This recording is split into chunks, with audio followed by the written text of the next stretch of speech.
So I started to take out that drywall where they're not aligned, and I discovered that in fact it is not doubled up there.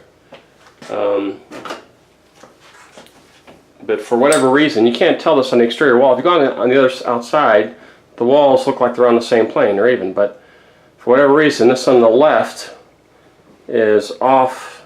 It's depressed a ½ inch in than what's on the right, and you can see that if you go over here and go zoom in here a little bit. Take this measurement here and just put it in there. It's 3½ inches to that wall. So that's a normal cavity for drywall to put insulation in. So the consequence of that is, in this thing we're going to do we're going to hang some cabinets. I really don't want to put an inch of drywall on this wall here.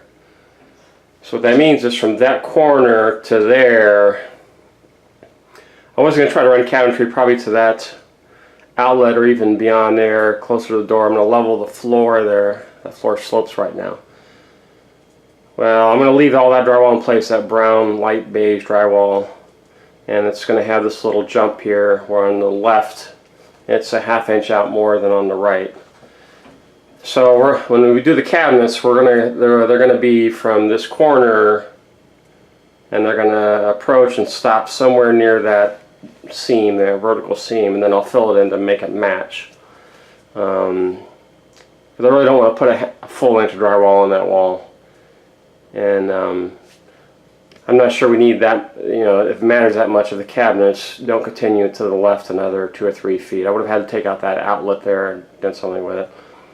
We'll figure out something for additional kitchen storage or pantry storage. But so I'm going to leave that drywall in place on the left. I'm not going to add another ½ inch drywall here on the right. I'm just going to patch this up and texture it and paint it.